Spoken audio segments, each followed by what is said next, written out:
इयत्ता 4थीच्या उपक्रमशील वर्गामध्ये तुमचं पुन्हा एकदा स्वागत। आता आपण पाहिलं की हवा बरोबर आणि आपण सजीव आहोत बरोबर, निर्जीव आहोत का नाही। तर आपण काय करतो, ऑक्सिजन घेतो, ऑक्सिजनमुळे आपण जिवंत आहोत। आणि ज्वलनाला देखील ऑक्सिजन कशा पद्धतीने मदत करतो, जर ऑक्सिजन नसेल तर त्या ठिकाणी ज्वलनशील म्हणजे आग पेटू शकत नाही।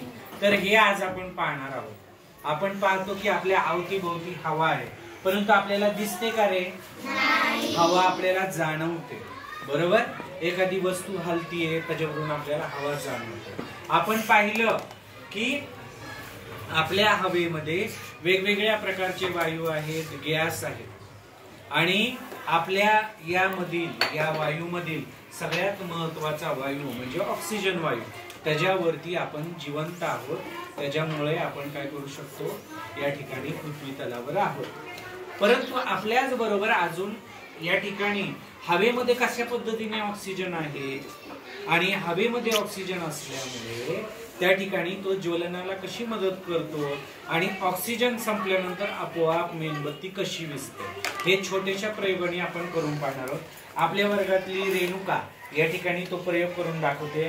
रेणुका सगळ्यात अगोदर यामध्ये मी पाणी घेतलंय पाडिश मध्ये, परंतु तुम्हाला ते दिसणार नाही म्हणून आपण काय करणार आहोत, ते पहिलं पाणी रंगीत करणार आहे। कोणताही कलर घे जो तुला आवडतोय, ठीक आहे, याच्यामध्ये मिक्सअप कर व्यवस्थित। ते पाणी ग्रीन झालं पाहिजे। घे अजून थोडा, खाली बसा, सगळ्यांना दिसणार आहे। तुम्ही खाली नाही बसले, पाठीमागच्यांना प्रॉब्लेम होतो, ते पण उभे होतात। शांत बसा खाली, ओके। बऱ्यापैकी हे पाणी आता ग्रीन झालेलं आहे। आता मेणबत्ती ही पेटवायची तू। काय झालं सिद्धिकाचं, काय होतंय? सिद्धिका बस बाळा खाली, दिसेल तुला। हा, मेणबत्ती पेटव आता। येईल पेटवता का मी देऊ पेटवून? पहा या ठिकाणी आता आपल्याला हवा आहे हे कळतंय बरोबर। आता याच्यामध्ये मी काय केलेलं आहे, ही ठेवलेली आहे व्यवस्थित। मेणबत्ती चालू आहे का रे? चालू आहे ना? ओके, व्यवस्थित चालू आहे, काय प्रॉब्लेम आहे? नक्की। आता काय करायचं आहे, ही याच्यावरती उपडा ग्लास ठेवणार आहे। कसा ठेवणार आहे?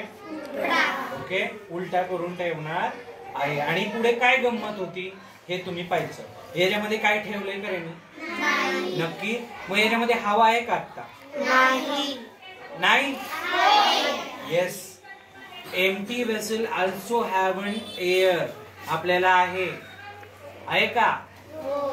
म्हणजे रिकाम्या भांड्यामध्ये देखील काय असते? हवा असते। मग याच्यामध्ये पण हवा आहे, याच्यामध्ये पण ऑक्सिजन आहे। आता ही काय करणार आहे, हा उपडा व्यवस्थित त्याच्यामध्ये काय ठेवणार आहे। काढ बाजूला, थोडी थोडी, अरे ते नको काढू, ग्लास ठेव। हा बाजूला हो। हिने आता मध्येच उचलल्यामुळे काय झालं रे, विजला तो अगोदरच, आणि याच्यामध्ये आपल्याला काय झालं ते कळलं नाही। ठीक आहे, काय हरकत नाही, परत एकदा आपण पेटूया। अजून पाणी घे।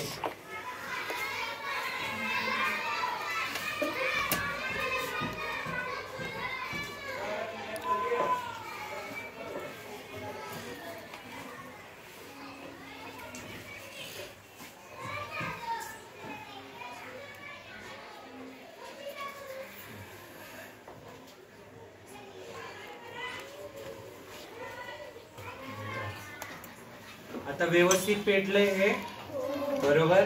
आता याच्यावरती मी पहा हा ग्लास ठेवतोय।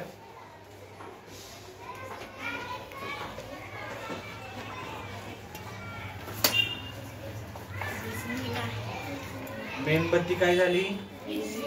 आणि विजल्यानंतर पहा याच्यामध्ये एअर काय झालेला आहे, व्हॅक्यूम तयार झाला। आणि याच्यामध्ये काय झालंय, ग्लास मध्ये पाणी काय झालेलं आहे, काही प्लेटी मधलं पाणी याच्यामध्ये गेलेलं आहे. मेणबत्ती विझली का? येस. कशामुळे विझली रे? याच्यावरून आपल्या काय, पाण्यामुळे विझली का? नाही. आता बघा, पाण्यामुळे विझली का? नाही, पाण्यामुळे विझलेली नाहीये. याच्यामध्ये हा ग्लास आता काय ओला झालाय का? नाही, आतमध्ये ओला नाही झालेला. या ठिकाणी काळं दिसतंय का? दिसतंय, ग्लासच्या इथं काळं झालंय, काजळी झाली ना. म्हणजे काय झालं, हवेमध्ये जेवढा ऑक्सिजन होता तेवढं काय झालं, त्या मेणबत्तीने वापरला. परंतु ज्यावेळी याच्या हा उपडा ठेवल्यानंतर काय झालं, व्हॅक्यूम तयार झाला. पाण्यामधून परत काय होत नाही, ऑक्सिजन घेता येत नाही. त्या दिवशी मी तुम्हाला सांगितलं आपण जलचर आहोत का? नाही. मग आपण ऑक्सिजन जो पाण्यात विरघळलाय तो आपण घेऊ शकतो का? नाही. परंतु मासे घेऊ शकतात ना, जलचर पाणी घेऊ शकतात. मग या ठिकाणी पाण्यातला ऑक्सिजन वरती आलाय नाही आणि त्या ठिकाणी मेणबत्ती काय झाली, विझलेली आहे.